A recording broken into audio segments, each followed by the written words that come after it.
আসসালামু আলাইকুম। তাফসীর মাহফিলের সম্মানিত সভাপতি, পরিচালক মণ্ডলী, সম্মানিত ওলামায়ে কেরাম, মুরব্বিয়ানে কেরাম, সুধী মণ্ডলী, পর্দার আড়াল অপেক্ষমান মা ও বোনেরা, মেয়েরা, আসসালামু আলাইকুম। তো রাত্র গভীর হয়ে গেছে, আমি আপনাদেরকে হালকা কিছু কথা বলবো। সূরা কাসাস আপনাদের সামনে আমি কোরআন খুলে ধরেছি। আউযু বিল্লাহি মিনাশ শাইতানির রাজীম। বিসমিল্লাহির রহমানির রহিম। তাসিন মিম। তিলকা আয়াতুল কিতাবিল মুবিন। আল্লাহ বলেন, এগুলি স্পষ্ট কিতাবের আয়াত। নাতলু আলাইকা মিন নাবাই মূসা। আল্লাহ বলেন, হে মুহাম্মদ সাল্লাল্লাহু আলাইহি ওয়াসাল্লাম, আপনার উপরে আমি মূসা আলাইহিস সালামের বিষয় তেলাওয়াত করছি। ফেরাউন এবং ফেরাউন বিষয় বেলহাককে সত্য সহকারে লেকম মেনুন, ওই জাতির জন্য যারা ঈমান গ্রহণ করেছে। ইন্না ফেরাউন আলা ফিল আরদ। নিশ্চয়ই ফেরাউন পৃথিবীতে একজন স্বৈর শাসক ছিল। জাআলা আহলাহা শিয়া, এবং সে তার ওই দেশের অধিবাসীদেরকে বিভিন্ন দলে বিভক্ত করেছিল। ইয়াস্তাদিফু তায়ফাতান মিনহুম, তাদের এক দলকে সে দুর্বল করে রেখেছিল, এবং সেই দল হলো বনী ইসরাইল, মূসা আলাইহিস সালামের দল। ইউযাব্বিহু আবনাহুম, ফেরাউন তাদের পুত্র সন্তানদেরকে হত্যা করত। ওয়াইয়াস্তাহয়ি নিসাহুম, এবং তাদের কন্যা সন্তানদেরকে জীবিত রাখত। ইন্নাহু কানা মিনাল মুফসিদিন, ফেরাউন ছিল ফাসাদকারী একটা মানুষ। সম্মানিত সুধী, মূসা আলাইহিস সালাম আল্লাহর পয়গম্বর, তিনি প্রথম রাসূল। কোরআন মজিদে তার নামটা 136 বার আসছে। কোনো নবী রসুলদের নাম কোরআন পাকে এত বেশি বার আসেনি। আমাদের নবী মুহাম্মদ সাল্লাল্লাহু আলাইহি ওয়াসাল্লামের নাম আসে মাত্র 5 বার। ঈসা আলাইহিস সালামের নাম আসে 25 বার। ইব্রাহিম আলাইহিস সালামের নাম আসে 69 বার। শুধু মূসা আলাইহিস সালাম এমন একজন পয়গম্বর যে তার নামটা কোরআন মজিদে 136 বার এসেছে। সম্মানিত সুধী, এই মূসা আলাইহিস সালাম সম্পর্কে সামান্য কথা আপনাদেরকে বলবো। রাত্র গভীর, আপনারা যদি ধৈর্যহারা না হন, তো অল্প সংখ্যক লোক আছেন যাদের প্রতি আল্লাহ রহমত করেছে, তারাই আছেন। তো আপনারা ধৈর্য সহকারে কিছু সময় কথা শোনার চেষ্টা করুন। মূসা আলাইহিস সালাম ফেরাউন সম্প্রদায় মিশরে জন্মগ্রহণ করেছে। এই মিশরে ফেরাউন প্রায় 350 বছর রাজত্ব করেছে। তো এই মিশরের ফেরাউন স্বপ্নে দেখে যে বাইতুল মুকাদ্দাস থেকে একটা আগুন জ্বলে উঠেছে। সেই আগুনটা পুড়ে এসে মিশরে পড়েছে এবং ফেরাউন বংশের সমস্ত বাড়িঘরগুলি জ্বালিয়ে দিয়েছে। কিন্তু বনী ইসরাইলদের কোনো বাড়িঘরের ক্ষতি করে নাই। এই স্বপ্ন দেখার পরে ফেরাউন দরবারের যারা গণক ছিল, স্বপ্নতত্ত্ববিদ ছিল, তাদেরকে জিজ্ঞাসা করলো যে আমার এই স্বপ্নের অর্থ কী। তখন তারা বলল যে আপনার স্বপ্নের অর্থ যে বনী ইসরাইলদের ভিতরে একটা পুত্র সন্তান জন্মগ্রহণ করবে, সেই সন্তানের হাতে আপনি এবং আপনার বংশধর সব ধ্বংস হবে।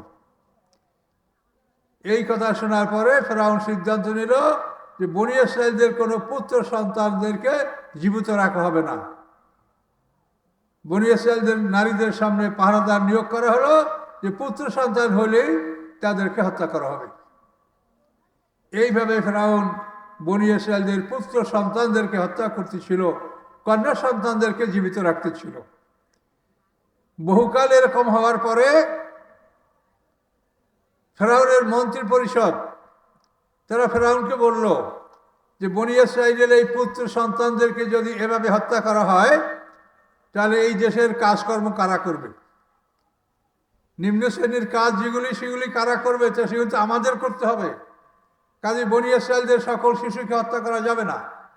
তখন ফেরাউন সিদ্ধান্ত নিল 1 বছর বনী ইসরাইলদের পুত্র সন্তানদেরকে হত্যা করা হবে, আর 1 বছর হত্যা করা হবে না।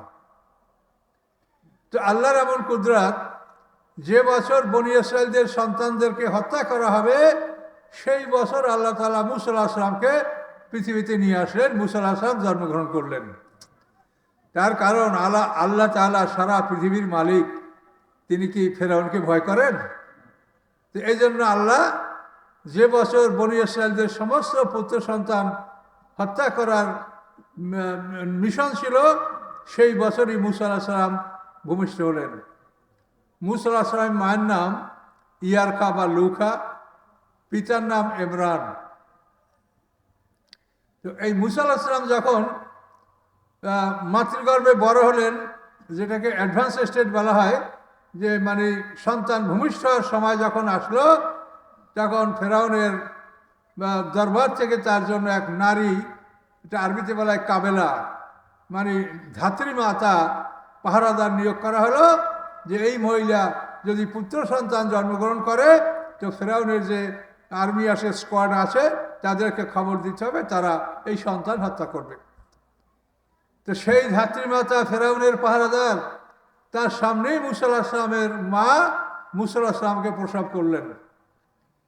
প্রসব করার পরে ওই ধাত্রী মহিলা বলে যে, বোন, আল্লাহ তাআলা তোকে এত সুন্দর সন্তান দিয়েছে, পৃথিবীতে এইরকম সুন্দর সন্তান আমি আর দেখিনি, কাজে তোর সন্তানকে আমি হত্যা করার জন্য বলবো না, আমি ফেরাউনের আর্মিদের কাছে খবর জানাবো না, তুই তোর ছেলেকে দুধ পান করাতে থাক। এভাবে ওই পাহারাদার মহিলা বলে দিলেন। তো আল্লাহ রাব্বুল আলামিন কোরআন পাকে বলে, এই সূরারই সামনে আছে যে আলকাইতু আলাইকা মুহাব্বাতাম মিন্নি। আল্লাহ বলেন যে আমি আমার পক্ষ থেকে তোমার মধ্যে এমনভাবে ভালোবাসা ঢেলে দিয়েছিলাম যে তোমাকে তোমার শত্রুরা তোমার মুখের দিক তাকাইয়া তোমাকে হত্যার সিদ্ধান্ত গ্রহণ করতে পারে নাই। তোমার মুখের দিক তাকালে তাদের মায়া লাগতো। এটা আল্লাহ কোরআন পাকে বলেছেন। এইভাবে মূসা আলাইহিস সালাম মায়ের কোলে বড় হচ্ছেন। কিন্তু সমস্যাটা হলো এই যে বনী ইসরাইলদের অনেক মহিলা তারা নিজ সন্তানকে হারিয়েছে, তাদের মনে বড় দুঃখ। এখন কানাঘুষা শুরু হয়েছে যে বনী ইসরাইলদের মহিলারাই এই খবরটা হয়তো ফেরাউনের আর্মিদের কাছে বলে দিবে যে অমুক ঘরে একটা পুত্র সন্তান আছে। এই সম্ভাবনা যখন দেখা দিল, তখন আল্লাহ তাআলা মূসার মাকে ওহী করলেন, বললেন তুমি একটা সিন্ধুকে তাকে নদীতে ফেলে দাও। তখন মূসার মা কোথায় সিন্ধুক পাবেন? এক মিস্ত্রির কাছে গেলেন, কাঠ মিস্ত্রি, যা বললেন যে আমাকে একটা সুন্দর ওয়াটারপ্রুফ সিন্ধুক করে দিতে হবে। বলে কী করবা তুমি? বলে এটার মধ্যে আমি একটা সন্তানকে নদীতে ভাসাবো। তখন মিস্ত্রি বুঝতে পারলো যে এই মহিলা বনী ইসরাইল এবং তার ঘরে পুত্র সন্তান আছে। তখন এই মিস্ত্রি চিন্তা করলো যে তোমার কাছে আমি সিন্ধুক বিক্রি করে কয় টাকা পাবো? আমি যদি ফেরাউনের আর্মিদের কাছে এটা বলতে পারি তা আমি বড় পুরস্কার পাবো। তখন ওই মিস্ত্রি ফেরাউনের আর্মিরা যে তাদের যে ঘর, তাদের যে অফিস, সেখানে গেল। যাওয়ার পরে এখন বলবে যে অমুক মহিলা, তার কাছে পুত্র সন্তান আছে, সে সন্তান নদীতে ভাসিয়ে দেওয়ার জন্য আমার কাছে সিন্ধুক তৈরি করার জন্য এসেছে, এটা সে বলবে, কিন্তু ভিতরে ঢোকার ফেরার কথা বলতে পারে না। এখন অস্থির হয়ে গেল যে কী ব্যাপার, আমি ভালো মানুষ, আমি সবসময় কথা বলতে পারি, এখন কথা কোথায় গেল আমার? কথা বলতেই পারে না, জোর করে ও করতেছে, খেলে ও করতেছে। তা আর্মিরা বলে এই ঘাট ধাক্কা দিয়ে বাইর কর, শালা কোথাও পাগল ঢুকছে, এটাকে হটা, এখান থেকে বাইর কর। ধাক্কা দিয়ে হটাই দিল। বাইরে আসার পরে সে আবার ঠিকই ভালো কথা বলতে পারছে। তখন চিন্তা করলো যে আমার যেন কি অসুখ হয়েছিল বা রোগ ব্যাধি হয়েছিল, আমি আবার ঢুকবো। এবার যখন ঢুকছে, ঢোকার পরে কথাও বলতে পারে না, চোখেও দেখে না। তখন আর্মিদের সামনে ও করতেছে, তখন শালাকে পিটা করে একবার ধাক্কা দিয়ে বাইর করছি, আবার ঢুকছে, শালা কোথাও পাগল, পিটা। আচ্ছা মতো পিটাইয়া ওকে বাইর করে দিল। এখন বাইর করে দিয়েছে, এখন কথাও বলতে পারে না, চোখেও দেখে না। তখন এই অবস্থা সে আল্লাহর কাছে ওয়াদা করলো যে আল্লাহ, আপনি যদি আমাকে ভালো করে দেন তা আমি মূসার মায়ের বিরুদ্ধে আর আমি কারো কাছে কিছু বলবো না। এই প্রতিশ্রুতি যখন আল্লাহর কাছে দিল, তখন আল্লাহ তাআলা তার চোখ মুখ ভালো করে দিল। এইভাবে সে মূসার মায়ের জন্য সিন্ধুক তৈরি করে দিল। এই সিন্ধুকে মূসার মা ইয়ারকা লুখা সিন্ধুকে নীল নদী তাকে মূসা আলাইহিস সালামকে ভাসিয়ে দিল। তো সম্মানিত সুধী, আমরা এই সূরাটার তাফসীর তো আপনার কাছে করতে পারবো না, তবে এখান থেকে আমরা শুরু করছি এইটা বলার জন্য যে আল্লাহ তাআলা যে সব কিছু করতে পারে তার নমুনাটা এখানে আপনি দেখেন। এবং এইভাবে সিন্ধুক ভাসতে ভাসতে নীল নদীর কিনারা থেকে ভাসতে ভাসতে এই সিন্ধুক ফেরাউনের নীল নদীর কিনারায় যে প্রসাদ ছিল, মহাট্টালিকা ছিল, সেই প্রসাদের সামনে এই সিন্ধুক গিয়ে উপস্থিত হলো। ফেরাউন মাছিদেরকে বলল, সিন্ধুক তুলে নিয়ে আসো, দেখোর মধ্যে কি আছে। তো এখানে আবার অন্য কাহিনী আল্লাহ লুকিয়ে রেখেছেন। ফেরাউনের একটা কন্যা সন্তান ছিল, মেয়ে। ফেরাউনের কোনো পুত্র সন্তান ছিল না। ফেরাউনের স্ত্রী বিবি আসিয়া, আসিয়া বিনতে মাজাহিম, এ ছিল বনী ইসরাইলদের নবী বংশের কন্যা। কিন্তু সবচাইতে সুন্দরী ছিল বলেই ফেরাউন এই মহিলাকে বিয়ে করছে। কিন্তু ফেরাউন বংশের না, কিপ্তি না, এই বনী ইসরাইল, আসিয়া বিনতে মাজাহিম। তো এই আসিয়ার ঔরসে একটা মেয়ে ছিল। এই মেয়েটা ছিল কুষ্ঠরোগ, কোনো চিকিৎসায় ভালো হয় না। শেষ পর্যন্ত এক অভিজ্ঞ ডাক্তার বললেন যে তোমার এই মেয়ের ভালো হওয়ার জন্য একমাত্র চিকিৎসা হলো বনী ইসরাইলদের কোনো এক পুত্র সন্তানের মুখের লালা লাগালে এই কুষ্ঠরোগ ভালো হবে। যখন কবিরাজ ডাক্তার এই কথা তাকে বলল, তখন চিন্তা করলো যে তাহলে এই বনী ইসরাইলদের পুত্র সন্তান আমি কোথায় পাবো, এদেরকে তো হত্যা করা হয়েছে। তখন ওই গণকরা বলল যে অমুক তারিখ অমুক দিন সিন্ধুকে ভাসতে ভাসতে একটা সন্তান আসবে, ওই সন্তান বনী ইসরাইলদের সন্তান। তুমি যদি তাকে তুলতে পারো, তার মুখের লালা তোমার মেয়েকে লাগালে তোমার মেয়ের কুষ্ঠরোগ ভালো হবে। ঠিক দিন তারিখ মতো দেখা গেল এই যে নীলনদ, এই নীল নদীটা, এটার উৎপত্তি স্থল হলো ভিক্টোরিয়া হ্রদ। এই ভিক্টোরিয়া হ্রদ থেকে এটা উৎপন্ন হয়ে আস্তে আস্তে এটা উত্তর দিকে চলে আসে। উত্তর দিকে চলে আসে সুদানের, এখানে এটা দুইটা শাখায় পরিণত হয়েছে, সুদান। এবং এখান থেকে আলেকজান্দ্রিয়ায়, ভূমধ্য সাগরের মোহনা আলেকজান্দ্রিয়া, এইখানে হচ্ছে নীল নদীর মোহনা। এগুলো বিরাট ঐতিহাসিক ব্যাপার। এই নীল নদীর মোহনায় হযরত ঈসা আলাইহিস সালামকে কবর দেওয়া হয়েছিল। নীল নদীর মোহনায় পানির মধ্যে একটা কবরস্থান আছে। তো সম্মানিত সুধী, এই সিন্ধুক ভাসতে ভাসতে যখন ফেরাউনের প্রসাদের কাছে আসলো, লোকেরা সেই সিন্ধুক তুলল। তোলার পরে ফেরাউনের কাছে নিয়ে গেল। ফেরাউন অনেক কষ্ট করে সিন্ধুকটা খুলতেই পারলো না। তারপর বিবি আসিয়ার কাছে দেওয়া হলো যে তুমি দেখো। তখন বিবি আসিয়া এই সিন্ধুকটা খুলতে সক্ষম হলেন। সিন্ধুক খোলার পরে যখন পুত্র সন্তান বেরিয়ে আসলো, তখন সমস্ত মন্ত্রী পরিষদ, দরবারের সমস্ত লোকজন বলল, হে মহারাজা, আপনি জানেন যে আপনি এই সন্তানটাকে হত্যা করার জন্য আপনি হাজার হাজার সন্তানকে আপনি হত্যা করেছেন, কিন্তু আপনার দুশ্মন এই সন্তান, একে আপনি হত্যা করেন। এই সন্তান আপনার দুশ্মন, একেই খোঁজার জন্য আপনি এত সন্তান হত্যা করেছেন, একে হত্যা করেন। কিন্তু বিবি আসিয়া বলল, না, আমি তাকে লা তাকতুলুহু, তোমরা তাকে হত্যা করো না, আশা ইয়ান ফাগানা, এই সন্তান আমাদের উপকারে আসবে, আর নাত্তাখাযাহু আলাদা, অথবা আমি তাকে পুত্র সন্তান, পুষ্য পুত্র হিসেবে আমি তাকে লালন পালন করব। বিবি আসা এই দাবি করে বসলেন। তিনি বললেন যে তোমরা যেখান থেকে এই শিশু তুলেছ, এই নীলনদ তো মিশরের বাইরের থেকে মিশরের মধ্যে ঢুকছে। এই বিশাল নদী ভিক্টোরিয়া হ্রদ থেকে উত্তর দিকে আসতে আসতে আলেকজান্দ্রিয়া ভূমধ্য সাগরের এখানে তার হলো মোহনা। কাজী এই সমুদ্রের পারে অনেক জাতি বাস করে। কাজী তোমরা কি করে বলতে পারো যে এই ছেলে বনী ইসরাইলদের? এভাবে যখন বিবি আসিয়া চ্যালেঞ্জ করলেন, তখন তার মন্ত্রী পরিষদ এর জবাব দিতে পারলো না। আর ওদিকে ওই যে ওরা মানে আল্লাহ তাআলা যে কায়দা করে রেখেছে, আশা ইয়ান ফাগানা, যে এই সন্তান আমাদের বনী ইসরাইলদের একটা পুত্র সন্তান আমাদের উপকারে আসতে পারে। সত্যিকারে মুসা আলাইহিস সালামের মুখের লালা যখন ফেরাউনের কন্যার গায়ে মাখা হলো, তখন ফেরাউনের কন্যার যে কুষ্ঠরোগ, সে রোগ ভালো হয়ে গেল। তা আল্লাহ কত কায়দা করতে পারে সেইটা বোঝাবার জন্য আপনাদেরকে আমি এটা বলছি। আল্লাহ বলেন, ইন্নাহুম ইয়াকিদুনা কাইদা ওয়া আকিদু কাইদা, ওরা কায়দা করে, আমিও কায়দা করি, কিন্তু আমার সঙ্গে কায়দা করে পারে না। পারে মুহাম্মদ সাল্লাল্লাহু আলাইহি ওয়াসাল্লামকে হত্যা করবে, কুরাইশের সমস্ত প্রত্যেকটা বংশের এক এক যুবক আল্লাহ রসুলের বাড়িকে ঘিরে রাখলো যে ভোরে আল্লাহ রসুলকে হত্যা করা হবে। তা আল্লাহ বলে আম্মা বরমু আমরান ফাইদা মুবরিমুন, ওরা একটা পরিকল্পনা গ্রহণ করেছে, আমিও পরিকল্পনা গ্রহণ করেছি।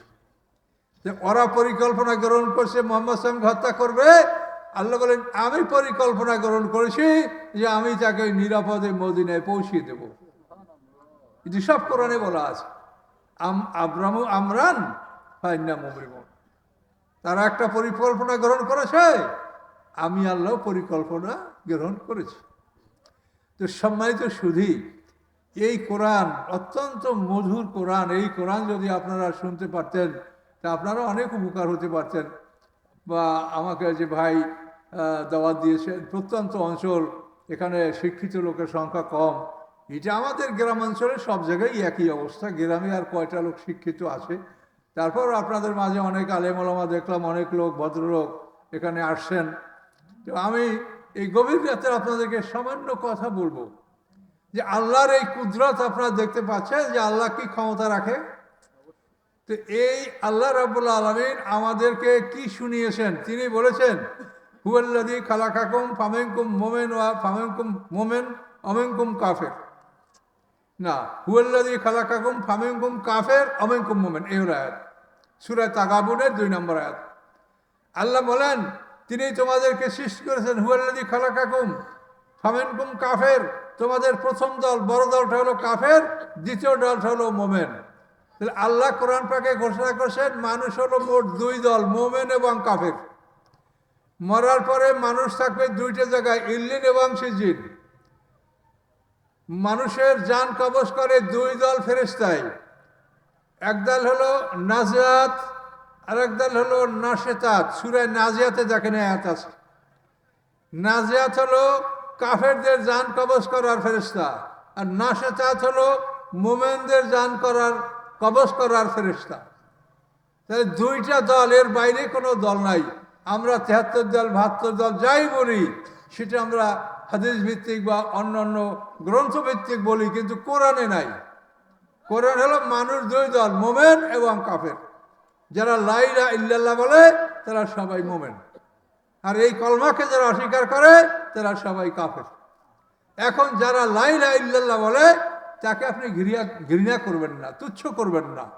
তাকে পারলে উপকার করেন যে বাবা তুমি কলমা পড়েছো, মুসলমান হয়েছো, তুমি ভালো কাজগুলি করো, তুমি ভালো কাজগুলি করো। তোমার 2টো জীবন, এই পৃথিবী তোমার প্রকৃত জীবন না, এটা হলো পরীক্ষার হল। এই পৃথিবী আপনার পরীক্ষার হল। আপনাকে কি করে বুঝাবো? পরীক্ষার কথা বলতে গেলেই প্রশ্ন আসে যে পরীক্ষার হল, এই হলে প্রশ্নপত্রটা কি? এই পৃথিবী পরীক্ষার হল, প্রশ্নপত্র হচ্ছে আল কোরআন। এইটা প্রশ্নপত্র, এইখানে যে আছে এইটার উত্তর যারা আপনারা দিতে পারবেন তারা জান্নাতি হবেন, এবং এইখানে যা আছে এইটার উত্তর যদি আপনি না দিতে পারেন তা আপনার দোজখ। 2টা ঠিকানা।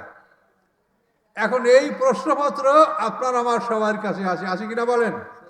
এখন এই প্রশ্নপত্রের মধ্যে আপনাকে যা আল্লাহ বলেছেন সেই কাজগুলো যদি আপনি করেন আপনি জান্নাতি, আর এই কাজগুলো যদি আপনি না করেন তা আপনি জাহান্নামী।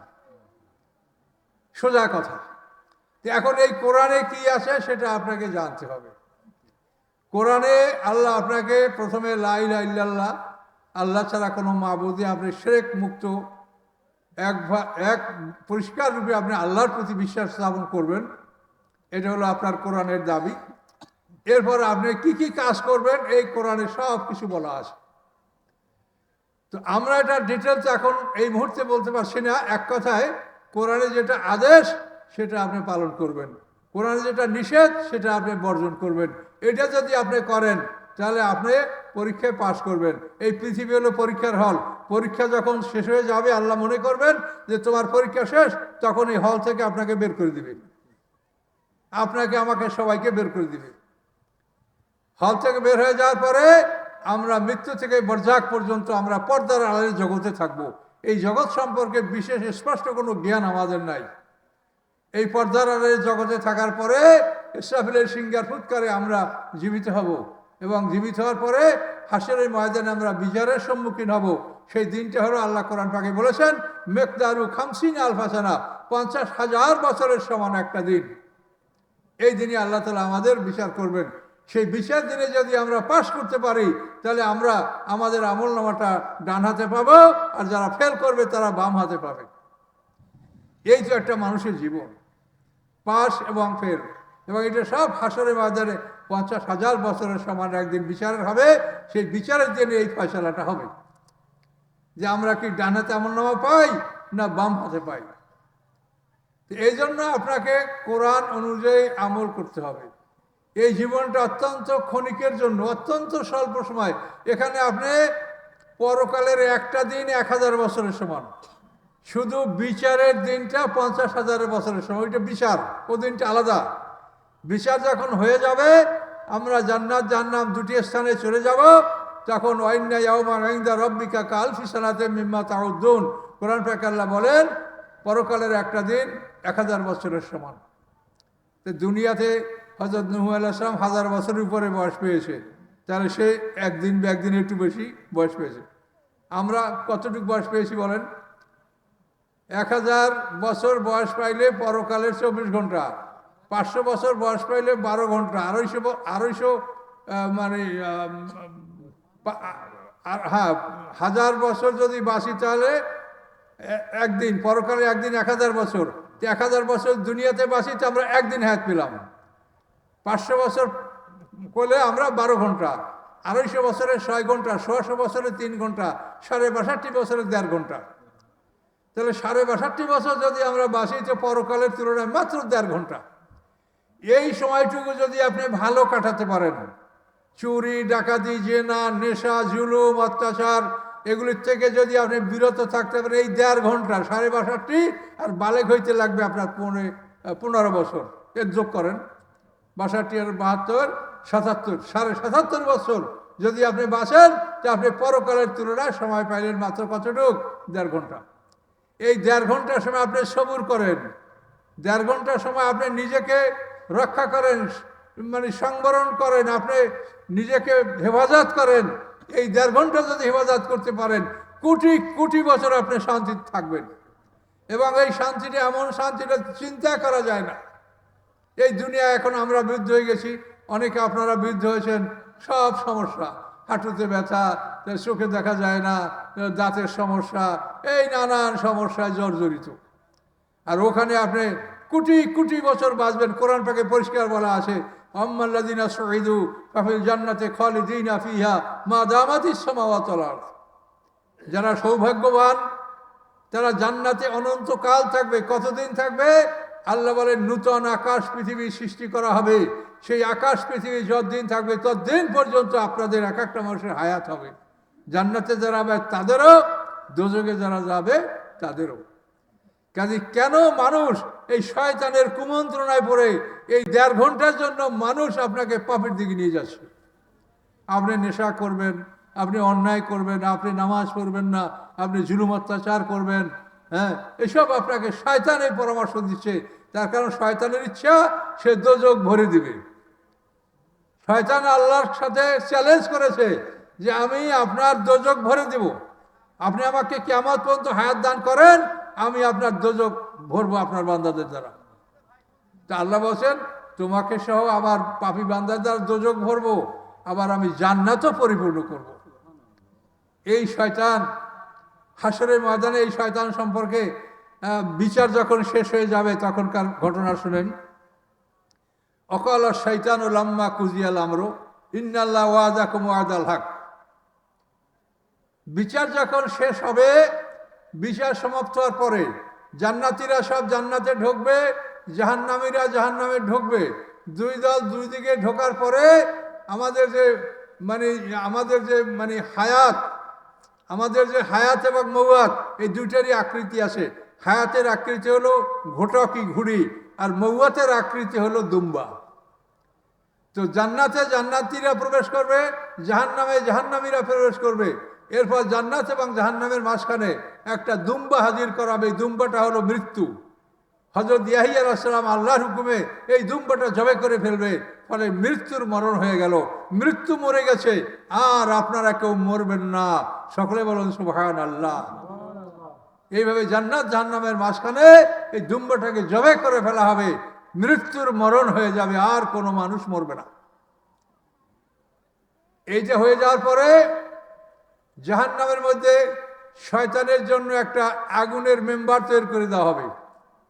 না, এর মধ্যে শয়তানকে আল্লাহ বলবেন, সব লোক জাহান্নামে ঢুকানোর পরে শয়তানকে আল্লাহ বলবেন যে তুই দোজক ভরে দিবি, তো দেখ তো দোজক চক্কর লাগায় দেখ দোজকটা ভরছে কিনা দেখ।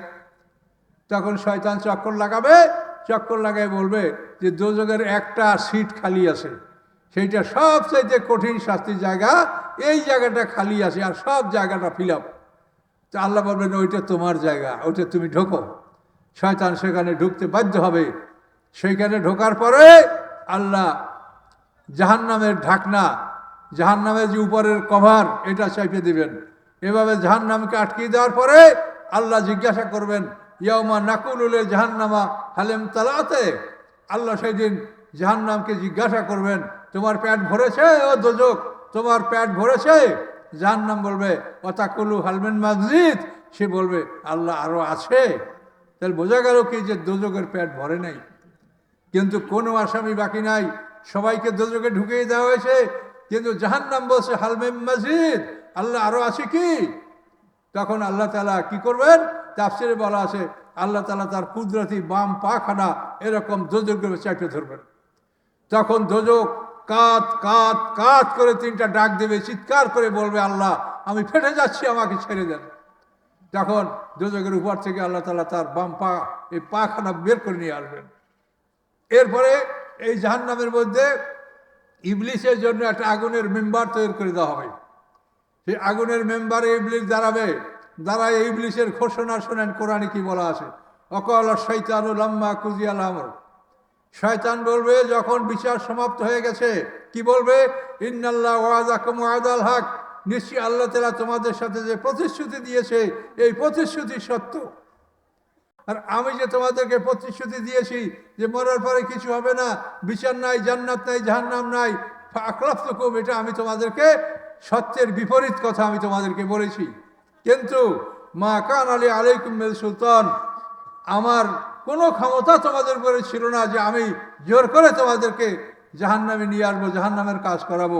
ইল্লান দাওয়াতুকুম ফাসতাজাবতুম লি, আমি শুধুমাত্র তোমাকে দাওয়াত দিয়েছি আর তোমরা আমার দাওয়াতে সাড়া দিয়েছো, কিন্তু আমার কোনো ক্ষমতা ছিল না যে জোর করে তোমাদেরকে আমি দোজখে নিয়ে আসবো।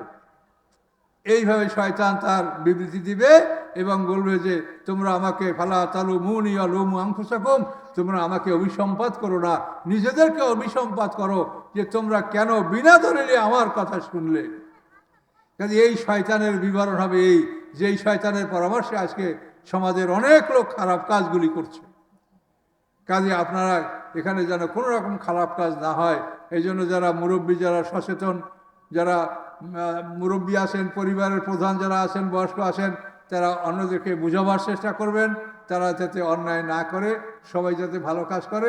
এই 1.5 ঘন্টা, 77.5 বছর বাসলে মাত্র 1.5 ঘন্টা আপনি আল্লাহর হুকুমে সবুর করেন, তারপরে মৃত্যুর পরে আপনার জন্য বিশাল নেয়ামত, বিশাল নেয়ামত আপনার জন্য উন্মুক্ত রয়েছে। এমন জীবন পাবেন যে যেখানে কোনোদিন আপনার যৌবন নষ্ট হবে না, আপনার স্ত্রী হবে চিরকুমারী, কোনোদিন তাদের যৌবন নষ্ট হবে না। এমন নারী আপনাদের স্ত্রী হবে কাওয়াইব আতরাবা, কোরআন পাকে বলা হয়েছে যে তারা বড় হয়েছে কিন্তু এখনো হায়েজ আসে নাই। একটা মেয়ে বড় হয় তারপরে হায়েজ আসে, কিন্তু জান্নাতি নারীরা তারা বড় হবে কুমারী কিন্তু হায়েজ আসবে না। এরকম কুমারী স্ত্রী আপনাকে আপনার চাহিদা মতো আপনাকে আল্লাহ দান করবেন, আপনি যা চাবেন তাই দিবে। এই নিয়ামত আল্লাহ আপনাকে দান করবে।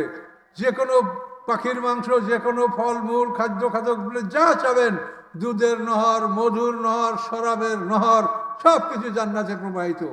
সেখানে মদ খেলে আপনার মাথা ঘুরাবে না, পেট খারাপ হবে না, আপনি অত্যন্ত শক্তিশালী হবেন। এইভাবে আপনাকে যেমন আল্লাহ শক্তি দিবেন, তেমন আপনাকে পর্যাপ্ত পরিমাণে হুর দিবেন। কাজে এই যে আল্লাহর কোরআনের প্রতিশ্রুতি, আপনি বিশ্বাস করেন আল্লাহর কোরআন, আল্লাহ সত্য বলেন, আল্লাহ মিথ্যা বলেন না, আল্লাহর প্রতিশ্রুতি সত্য। আল্লাহর ওয়াদা সত্য, অবশ্যই আল্লাহ আপনাদেরকে এগুলি দান করবেন যদি আপনারা অন্তত এই পরকালের তুলনায় 1.5 ঘন্টা যদি আপনি সবুর করে থাকতে পারেন, অন্যায় না করেন, তাহলে এই নিয়ামতগুলি আপনারা লাভ করবেন। এটা আল্লাহর কোরআনে বলেছেন। আর শাস্তির কথা যদি শোনেন আপনি অস্থির হয়ে যাবেন, আপনি অস্থির হয়ে যাবেন। আল্লাহ কি বলেন? খুজুহু ফাগল্লুহু, আল্লাহ বলেন ওকে ধরো, এই ফেরেশতারা ওই আসামিকে ধরো, ফাগল্লুহু, ওর গলায় লোহার শিকল পরিয়ে দাও। সুম্মা জাহিমা সল্লুহু, তারপর ওকে জাহিম দোজকে ওকে ঢুকাও। সুম্মা ফি সিলসিলাতিন, সিলসিলানি জিনজির শিকল, তারপর তাকে একটা লম্বা শিকল, জারুহা সাবুনা জরান ফাসলুকুহু, যেই শিকলটা 70 হাত লম্বা, ফেরেশতাদের হাতের 70 হাত লম্বা, সেই শিকলে ওকে গাঁথো। এইভাবে একটা মানুষকে মুখের ভিতর থেকে শিকল ঢুকিয়ে দিয়া মলদার থেকে বের করে এই শিকলে মানুষটাকে গাঁথা হবে। সরাসরি কোরআন বলছে। আপনি ভেবে দেখতে পারেন যে এটা কিরকম কষ্টের কাজ? মরবেন না, মৌয়াত তো নাই, মৌয়াত তো জবে করে দিয়েছে, মনে আছে না? মৌয়াত তো জবে হয়ে গেছে, মরণ নাই, কষ্ট পাবেন শুধু। এইভাবে ফেরেশতাদের হাতে 70 হাত শিকলে মানুষটাকে গাঁথা হবে। গাঁথার পর কি করা হবে? ইউসহাবুনা ফিল হামিম সুম্মা ফিন নার ইউসজারুন, প্রথমে তাকে গরম পানির কুয়ার মধ্যে নিক্ষেপ করা হবে। সেই কুয়ার মধ্যে ফুটে ফুটে যখন শরীরের সমস্ত চামড়াগুলি গলে যাবে, তখন সেখান থেকে তাকে ডাঙ্গায় তুলে নূতন চামড়া পরানো হবে। সূরা নিসার মধ্যে আল্লাহ বলেন, কুল্লামা নাজাজাত জুলুদুম বাদদালনাহুম জুলুদান গায়রাহা লিয়াযুকুল আযাব, যখন তাদের চামড়া গলে যাবে আল্লাহ বলেন আমি তাকে নূতন চামড়া পরিয়ে দেব। নূতন চামড়া পরিয়ে দিয়ে সুম্মা ফিন নারি ইউসজারুন, তারপর তাকে আগুনের কুয়ার মধ্যে নিক্ষেপ করা হবে। সূরা আর রহমানে এই কথাগুলি এরকম বলা হয়েছে, ইয়াতুফুনা বাইনাহা ওয়া বাইনা হামিমিন আন ফাবিআইয়ি আলাই রাব্বিকুমা তুকাযযিবান, যে গরম পানির কুয়া আর আগুনের গর্ত, এই দুটার মধ্যে তার তাওয়াফ চলতে থাকবে। গরম পানির কুয়া থেকে আগুনের কুয়ায়, আগুনের গর্ত থেকে গরম পানির কুয়ায়, এইভাবে শাস্তি দিতে থাকবে শিকলে গাঁথা অবস্থায়। চিন্তা করেন, দুনিয়াতে এই শিকল গাঁথা যাবে না, তার আগে মানুষের মৌয়াত হয়ে যাবে, কিন্তু ওখানে মৌয়াত হবে না, মৌয়াতকে জবে করে দেওয়া হয়েছে। মানুষের 2টা মরণ, পিছনে একটা মরণ গেছে আর আমাদের সামনে একটা মরণ আছে, এরপরে আর আমরা কোনোদিন মরবো না। ওই মরণের পরে জীবন দেওয়া হবে, সেই জীবনের পরে আর মোমেনেরও মরণ নাই, কাফিরেরও মরণ নাই। কাজে এই ভয়ঙ্কর জীবন আমাদের সামনে শুধু একটা, এর শাস্তির কথা শুনলে আপনি অস্থির হয়ে যাবেন। মাথার উপরে গরম পানি ঢালা হবে, মাথার মধ্যে যে একটা ছিদ্র আছে, ছোট বাচ্চাদের দেখেন ড্যাব ড্যাব করে নরম, শ্বাস প্রশ্বাসে নরে মাথার তালুতে, ওই ছিদ্রটা আপনার আমার সবারই আছে। ওই ছিদ্র দ্বারা মাথার মধ্যে গরম পানি ঢালা হবে। সেই গরম পানি মাথার ভিতর থেকে ঢুকে রগের ভিতরে প্রবেশ করবে, রগ থেকে সেই গরম পানি হৃৎপিণ্ডের মধ্যে ঢুকবে। হৃৎপিণ্ড যেরকম সারা দেহে ব্লাড সাপ্লাই করে, ওই রকম হৃৎপিণ্ড গরম পানি সারা শরীরে সরবরাহ করবে। এই গরম পানির প্রভাবে ইউসারু মাফি বুতুনিমাল জুলুদ, আল্লাহ কোরআন পাকে বলেন তার পেটের মধ্যে যা আছে তার সব কিছু গলে যাবে এবং তার চামড়া পর্যন্ত গলে যাবে। এই কথা সরাসরি কোরআন পাকে আল্লাহ বলছেন। কোন সাহসে আপনারা অন্যায় করেন সেটা বলেন। আল্লাহর কোরআনের কথা, কোন সাহসে আপনারা অন্যায় করেন? কাজে আপনারা অন্যায় করেন না। এই তাফসীর মাহফিল তারা আয়োজন করেছে অনেক কষ্ট করে। আমি বয়স্ক মানুষ, তারা আমার অনেক বন্ধুবর আপনাদের এখানে আছে, আমার কথা যারা ইউটিউবে শোনেন, আমাকে অনুরোধ করেছে আল্লাহ নিয়ে আসি আপনাদের মাঝে আসি, তা আমি তো আপনাকে কোরআনের কতখানি কথা শোনাতে পারবো বলেন? 30 পারা কোরআন। আমি হালকা কিছু কথা আপনাদেরকে বললাম যে আপনারা অন্যায় কাজটা করেন না। আপনারা নিজে বোঝেন, আপনার বিবেক আছে। চুরি করা যদি ভালো কাজ হয়তো, তো চোরে চুরি করিয়ে বলতো যে আমি চোর, আজকে চুরি করেছি। কিন্তু চোর জানে যে এটা খারাপ, এই জন্য তো চোরকে মারলেও স্বীকার করে না যে আমি চুরি করছি, কি ঠিক কিনা বলেন? চুরি ডাকাতি যে না অন্যায় যে করে, হ্যাঁ, কেউ স্বীকার করে যে আমি এটা করছি? কেন করে না? যে ও নিজে জানে যে এটা অন্যায়। তাহলে আপনারা নিজে জানেন যে এটা অন্যায়, কাজে এই অন্যায়গুলো আপনারা করেন না, করলে মহাবিপদে পড়ে যাবেন। শয়তানের পরামর্শ দিয়ে আপনাকে এখন পাপ করাচ্ছে, আর শয়তান আসার সময় কি বলবে? যে আমি তোমাদেরকে মিথ্যা ওয়াদা দিছি, আমার কথা শুনলা কেন? বিনা দলিলে শুনলা কেন আমার কথা? আল্লাহর কথা, প্রত্যেকটা কথা দলিল সহ আল্লাহর কথা বলেন, আর শয়তানের কথার কোনো দলিল নেই। বিনা দলিলের কথা, শয়তানের কথা। কাজে এই জন্য গভীর রাত্রে আপনাদেরকে আর কষ্ট দিব না। আমি এই সামান্য কথা আপনাদেরকে বললাম যে আপনারা ভালো মন্দ নিজেরা বোঝেন, যেটা না বোঝেন সেটা যারা জানে তাদের কাছ থেকে জেনে নেবেন। কিন্তু ইন জেনারেল আপনারা ভালো মন্দ আপনারাও বোঝেন যে এইটা ভালো এইটা মন্দ। কাজে মন্দটা করেন না, ভালোটা করেন এবং এইভাবে সবুর করেন। একজনই মন্দ করে, আপনি দেখে করেন, তাকে নিষেধ করেন, আপনি ধৈর্য ধারণ করেন। এই মাত্র 4 ঘন্টা পার হলেই আপনার মরণ আসবে। মরণের পরে আপনি যদি ভালো অবস্থায় যাইতে পারেন তা আপনি মহা সুখ শান্তির মালিক হবেন। আর যদি আপনি অপরাধী হন তাহলে আপনি এই যে শাস্তির কথা কোরআন থেকে বললাম, এভাবে কোরআন পাকে লোহার মুগুর কথা বলা আছে। লোহার মুগুর দ্বারা মানুষ পিটানো হবে। কি ভয়ঙ্কর কথা! জাক্কুম গাছ খাওয়ানো হবে। জাক্কুম গাছ চেনেন? সেজি গাছ, যেটাকে আপনারা কোনো এলাকায় লাকফেন্নি বলে, ফণি মনসা বলে। যে গাছে খোসা দিলে কষ বাইর হয়, 3 শিরা কাটা কাটা গাছ। এবার কোনো পশুতে খায় না, অনেক সময় মানুষের বেড়া দেওয়ার জন্য এটা ব্যবহার করে। এই গাছটাকে আপনারা কি গাছ বলেন? লাকফিন্নি, ফণি মনসা, সেউজ গাছ। এই সেউজ গাছ, এই গাছ জাহান্নামীদের খোরাক। ইন্না সাজারাতা জাক্কুমে তোয়ামুল আসিম, যেই গাছের কষ গায়ে লাগাইলে চামড়া পুড়ে উঠে যায়, এই যে আপনার জাহান্নামীদের খোরাক। এগুলো চিবিয়ে চিবিয়ে পেট ভরিয়ে খাবে। এমন ক্ষুধা লাগবে যে পৃথিবীর গাছপালা যা পাই তাই খাবো। তখন এই সেচ গাছ তাদেরকে খেতে দেওয়া হবে, ঘাস ঘাস করে এগুলো সব গিলবে। যখন পেট ভরে যাবে তখন তার উপরে এমন গরম পানি তাকে পান করানো হবে, সেই গরম পানির প্রভাবে নারী বুড়ি গইলা মলদার থেকে বের হতে থাকবে। আল্লাহর কোরআনের কথা। এইরকম ভয়ঙ্কর শাস্তির কথা আল্লাহ বলেছেন। আপনি কোন সাহসে অন্যায় করেন? কাজেই আপনাদেরকে একটাই কথা যে আপনারা ভালো কাজ করেন। কি সুন্দর মসজিদ, এখানে নামাজ পড়েন, আপনাদের সন্তানদেরকে এই মাদ্রাসায় পড়তে দেন। এই নাবালেগ বাচ্চারা কোরআন পড়ে, এদের গলায় আমলনামা নাই। নাবালেগ বাচ্চাদের গলায় আমলনামা থাকে না, মানুষের গলায় আমলনামা লটকানো হয় বালেগ হওয়ার সাথে সাথে। বালেগ হওয়ার আগে কোনো শিশুর গলায় আমলনামা থাকে না। এই শিশুরা কোরআন পড়ছে, এইটা সব তার পিতামাতার আমলনামায় লিখে দেওয়া হবে। আপনি নিজে তো কোরআন শিখতে পারেন নাই, কিন্তু এই যে একটা লাভ আপনার জন্য, কত সুযোগ আল্লাহ করে দিয়েছেন যে তোমার নাবালেগ বাচ্চা কোরআন পড়বে, এই সবটা পিতামাতার আমলে আল্লাহ লিখে দেবেন। এবং এই নাবালেগ বাচ্চারা যদি কোনো ভুল করে সেটা আল্লাহ মাফ করে দিবেন। আপনাদের বাচ্চাদেরকে এই কোরআন শিক্ষার প্রতিষ্ঠানে দেন, তারা কোরআন শিখুক। কোরআন শেখার পরে তারপর আপনারা বিভিন্ন সেকশনে তাদেরকে লেখাপড়া করান, যেটা করাবেন। কিন্তু কোরআন শিখবে, নামাজ শিখবে, নামাজের নিয়ম কানুন সবগুলো এই অল্প বয়সে 2 বছরে তারা এগুলো শিখতে পারবে। এই সমস্ত প্রতিষ্ঠানে আপনারা সকলে আপনার সন্তান দেবেন। এই সুন্দর মসজিদ আপনারা করেছেন এই প্রত্যন্ত অঞ্চলে, আপনারা জামাতে নামাজ পড়বেন। ফজরের নামাজ যদি জামাতে পড়েন, ফজর আর এশা, তাহলে তার নামে সারা রাত্র তাহাজ্জুদ নামাজের সব লেখা হবে। তাফসীরে বলা আছে ফজর এবং এশা যারা জামাতে পড়বে তাদের আমল নামায় তাহাজ্জুদের সব লেখা হবে। ফজরের নামাজের সময় ফেরেশতা বদলি হয়। এই যে রাতে আপনারা এখন তাফসীর শুনছেন, আপনাদের কাঁধে ফেরেশতারা এটা লিখছে।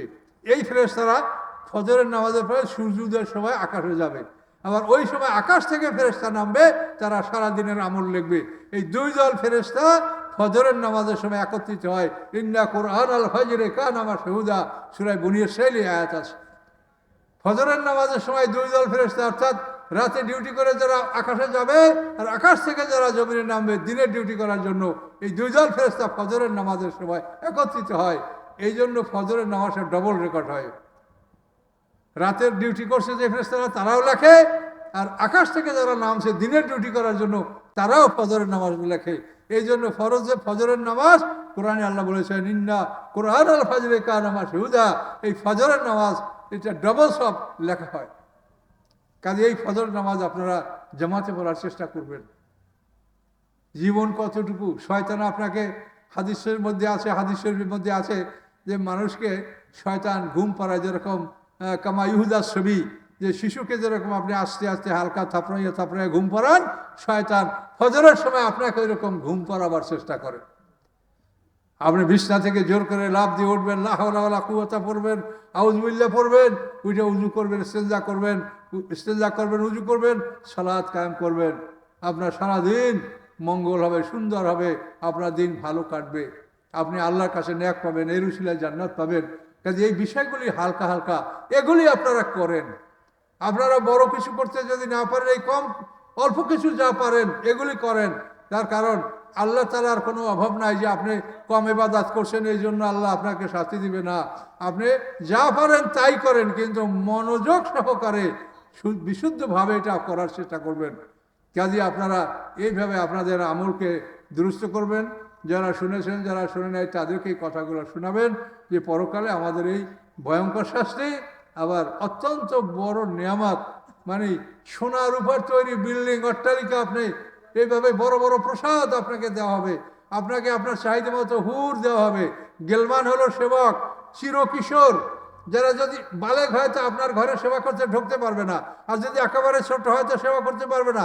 এই জন্য বিলদান মুখাল্লাদুন, কোরআন পাক আল্লাহ বলছেন চিরকিশোর আপনাদের সেবক হিসেবে আল্লাহ তাআলা সৃষ্টি করবেন জান্নাতে। এই কিশোররা আপনাদের সেবা করবে। আর হুর হলো আপনার স্ত্রী, হুর হলো স্ত্রী, আর গেলমান হলো সেবক। এগুলি সব আল্লাহ কোরআনে বলেছেন। এইভাবে আপনাকে আল্লাহ নিয়ামতের কথা এই কোরআনের মধ্যে শুনিয়েছেন, যে এই কোরআনের মধ্যে প্রথম কথাটাই হলো জালিকাল কিতাবু লা রাইবা ফীহ। এই কোরআনের কোনো কথায় সন্দেহ নাই। এই কোরআন থেকে আপনাদেরকে আমি কিছু কথা বলছি, আর সময় বাড়াবো না, রাত্র গভীর, আর আপনার উপস্থিতি যা তাতে তো কথা বলার মতো না। তারপরও কষ্ট করে কিছু বললাম যা আল্লাহ বলার তৌফিক দিয়েছে। তো এখানেই কথা সমাপ্ত করছি। কি আচ্ছা, এক ভাই 500 টাকা। শোনেন, এই সম্পদ ওগো আমার সাহাবীরা, তোমরা নিজের সম্পদের চাইতে পরের সম্পদ বেশি ভালোবাসো। তো সাহাবীরা, ইয়া রাসূল, এটা কেমন করে হয়? হ্যাঁ, তুমি নিজে যা খাও, পরো, দান করো, এটা হলো তোমার। আর যা তুমি কষ্ট করে জমা করো সেটা তোমার না, সেটা অপরের। কিন্তু ওই যেটা জমা করো ওইটার প্রতি তোমাদের বেশি মায়া। ব্যাংকের জমা টাকা খরচ করব না, সুদের টাকা খাবো, আর ব্যাংকের আসল টাকা ব্যাংকে থাকবে। কি কার জন্য রাখেন আপনি? কাজে এই জন্য আল্লাহ রসুলের কথা, কোরআনের কথা, এগুলো আপনার বুঝবেন। দান করার ক্ষমতা কেউ যদি থাকে তো দান করেন, লাভ হবে, আপনার লাভ হবে। এটা ন্যাকামল, আপনি হাসরের মাঝে আপনার ডান দিকে আসবে, এটা লাভ হবে আপনার। কাজে এই জন্য সবসময় ভালো কাজে সহযোগিতা করবেন এবং খারাপ কাজের বিরোধিতা করবেন। এটা আপনাদের কাছে আমার অনুরোধ থাকলো। তো এখন কথা শেষ করছি, দোয়া করে দিচ্ছি। সহজ হিসেবে আছেন? আচ্ছা, দোয়া করে দিচ্ছি। আস্তাগফিরুল্লাহাল্লাযী লা ইলাহা ইল্লা হুয়াল হাইয়ুল কাইয়্যুম ওয়া আতুবু ইলাইহি লা হাওলা ওয়া লা কুওয়াতা ইল্লা বিল্লাহিল আলিয়্যিল আযীম। আল্লাহুম্মা সাল্লি আলা মুহাম্মাদিন ওয়া আলা আলি মুহাম্মাদিন কামা সাল্লাইতা আলা ইব্রাহিমা ওয়া আলা আলি ইব্রাহিমা ইন্নাকা হামিদুম মাজিদ। আল্লাহুম্মা বারিক আলা মুহাম্মাদিন ওয়া আলা আলি মুহাম্মাদিন কামা বারাকতা আলা ইব্রাহিমা ওয়া আলা আলি ইব্রাহিমা ইন্নাকা হামিদুম মাজিদ। আল্লাহুম্মা আমিন। ইয়া রাব্বুল আলামিন, ইয়া আল্লাহ, এই অঞ্চলের মানুষ আল্লাহ কোরআনের মজলিস করেছে। আল্লাহ, এই মজলিসে যারা অর্থ দিয়েছে, শ্রম দিয়েছে, আলিম আমাদের কথা বিশ্বাস করে দান করেছে, সমস্ত সব মুহাম্মদ সাল্লাল্লাহু আলাইহি ওয়াসাল্লামের আমল নামায় জমা করে দেন। ইয়া আল্লাহ, আদম আলাইহিস সালাম হতে আজ পর্যন্ত যত মুমিনিন মুমিনাত, মুসলিম মুসলিমাত দুনিয়া থেকে বিদায় নিয়েছেন, সকলের আরোয়ে পাকে সকলের আমল নামায় সব জমা দিয়ে দেন। ইয়া আল্লাহ, আমরা যারা হাত তুলেছি, আমাদের পিতা মাতা, দাদা দাদি, নানা নানি, শ্বশুর, আত্মীয় স্বজনেরা কবরে আছেন, তামামের কবরে তামানের আমল নামায় আল্লাহ এই সব আপনি লিখে দেন। ইয়া রাব্বুল আলামিন, আমরা যারা বেঁচে আছি আমাদেরকে ইমানের সহিত আপনি জীবিত রাখুন, এবং যখন আমরা বিদায় হব আমরা ইমান নিয়ে যেন বিদায় হতে পারি। আল্লাহ, আপনি সেই তৌফিক আমাদেরকে দান করুন। আল্লাহ, সবাইকে শেফায়ে কুল্লি ইনায়াত করুন, সুস্থতা দান করুন, সকলকে আল্লাহ জ্ঞান দান করুন, ইমান দান করুন। আল্লাহ, যাদের ঘরে মহব্বতের অভাব আছে মহব্বত পয়দা করে দেন। আল্লাহ, সকলের ছেলে মেয়েদেরকে আপনি ভালো করুন, তাদেরকে দিনের পথে পরিচালিত করুন। আল্লাহ, সকলকে আপনি কবুল করুন। যাদের ঘরে বালেগা ছেলে আছে, বালেক ছেলে আছে, বিবাহের ব্যবস্থা করে দেন। যাদের ঘরে বালেগা মেয়ে আছে, বিবাহের ব্যবস্থা করে দেন। আল্লাহ, সকলের ইজ্জত আবরু হেফাজতের দায়িত্ব আপনার হাতে আমরা ন্যস্ত করলাম। وأفوض أمري إلى الله إن الله بصير بالعباد سبحان ربك رب العزة عما يصفون وسلام على المرسلين الحمد لله رب العالمين. السلام عليكم ورحمة الله.